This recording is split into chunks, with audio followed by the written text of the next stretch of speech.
Hey guys, I told you that I would get back to you when I had some reliable information, somewhat reliable information, and I think I just now have that from the Sacramento attack that took place yesterday, 2 o'clock a.m., whatever time California time is. It's reported that Sacramento police have arrested a 26-year-old man in connection with Sunday's deadly mass shooting. Dondre Martin was taken into custody and booked on charges of assault with a firearm and being a prohibited person in possession of a firearm. Without stating the obvious right now, let's look at the video from a local affiliate. 6 people were killed and 10 more injured. Governor Gavin Newsom issued a statement saying in part, "We once again mourn the lives lost and for those injured in yet another horrendous act of gun violence." We had officers in the area that heard shots fired and responded to the area of 10th and K. They found a very large crowd here, and they also found that we had a number of people that were shot in the area. Now, they say they're looking for multiple suspects, so currently working to identify what this guy's role is in it. It does appear that through their vast network of warrants that the SWAT teams executed, that they found a gun, a handgun. That's actually a story in California when a SWAT team recovers one handgun from 3 different residents.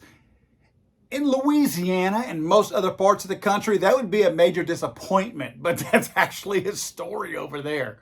They say that multiple shooters were believed to be involved in the violence and a stolen handgun was recovered from the scene. Guys, do you see what we're dealing with here? Do you see the recurring theme that we have going on here? The suspect they apprehended was booked on charges of assault with a firearm and being a prohibited person in possession of a firearm. And at the scene of the shooting, they recovered 1 stolen firearm. Wow. Okay, let me get to what your boy is talking about over here. President Joe Biden. And look, guys, I'm gonna say this real quick because a lot of you guys out there, you guys are doing me a really good favor of educating me at times. I listen to your comments. When you guys comment, I listen to them.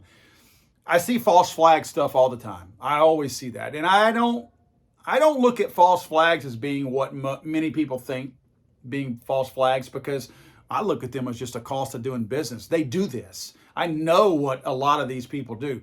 In this case, I don't think this is a false flag, if you will. However, I do think the White House is taking full advantage of a crisis that they, in fact, started. Let's not forget that the White House is who opened the borders up to allow all these people to come in from the borders, and they also wanted to defund police. Suddenly, because there's an election this year, they want to now fund the police. But let's not forget also, guys, when they say fund the police, when they take federal dollars and send to these municipalities and local people to fund their department, it's with strings attached. It's to fund them to do the things they want to do, which in many cases, it's actually to funnel that money into anti-gun type of programs that teach people how to report guns, how to report a neighbor that has X amount of guns.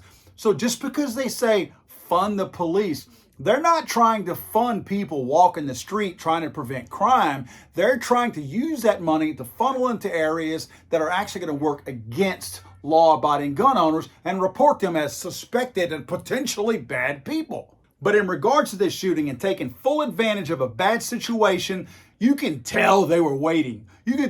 No information had come out about this yet, like very limited. That's why I'm a day late even reporting this, because reliable information had not come out. And they're privy to more information, obviously, than I am. And they still couldn't put something out. But they did. Before any real good facts came out, they wanted to make absolutely sure that you knew this was gun violence, not gang violence. Not gang violence in any kind of way. The fact that this took place across a total of maybe 4 blocks, and the fact that it was at 2 o'clock in the morning, and the fact that they had people out there that vote for them that they never want to make mad, tells me what really took place here.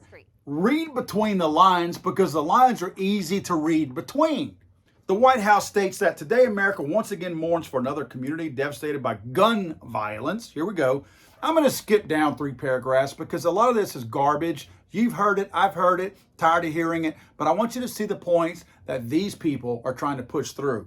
We must do more than more. We must act. That is why my administration has taken historic executive action to implement my comprehensive and gun crime reduction strategy, from standing up gun trafficking strike forces to helping cities across the country expand community violence interventions and hire more police officers for community policing. Okay, what I would like to know, and I'm going to investigate myself, I will find this out and report this back to you guys.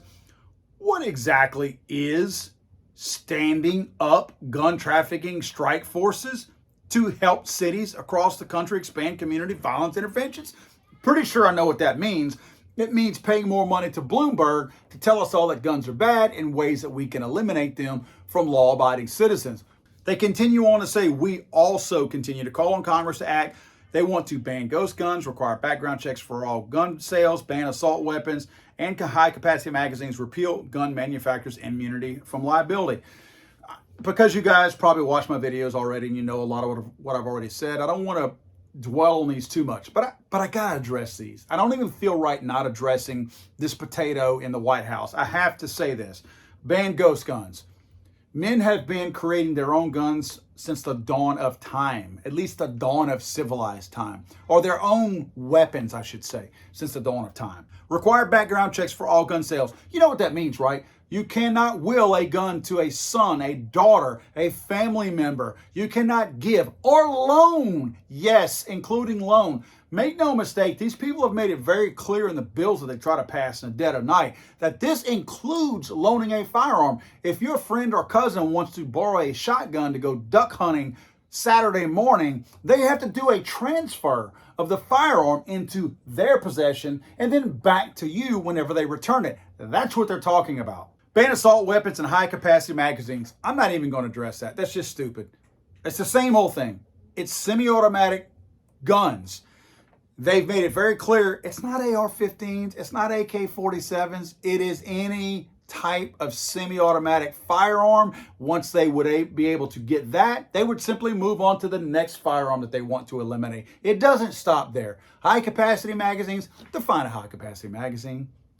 A 30-round magazine it's by definition, because of the number of them out there, a standard capacity magazine. So we actually are measuring ourselves from 30 rounds up or down.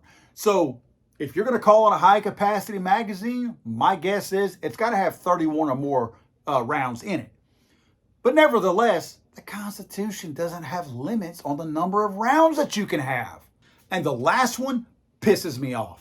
Repeal gun manufacturers' immunity from liability. There is no such thing. Gun manufacturers are not immune from liability.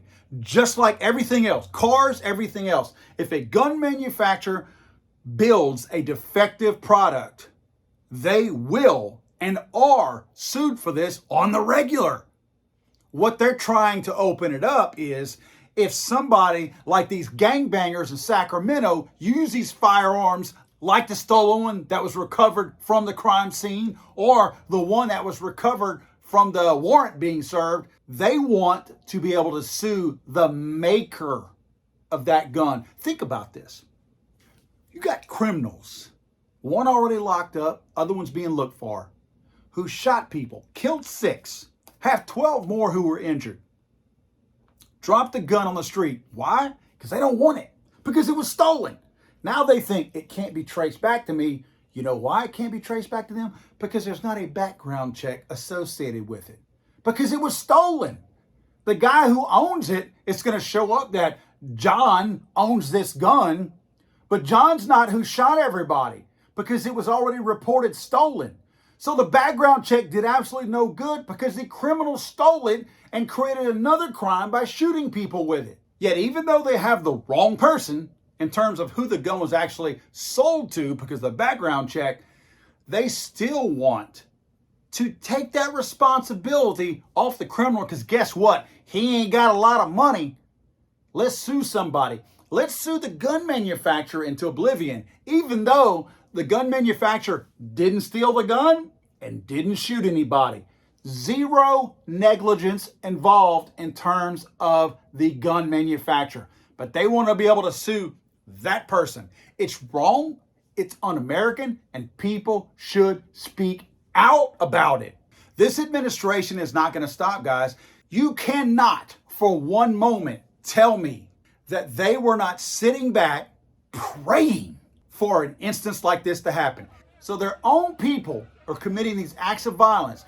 They are trying to whip it up to say that somebody like me is the one who did this.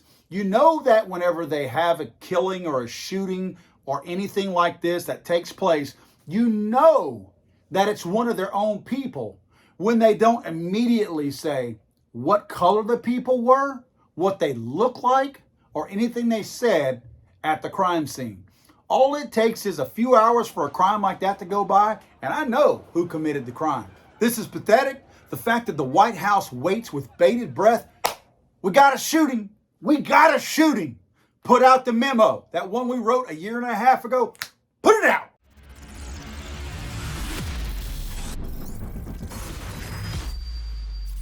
Let's go, Brandon.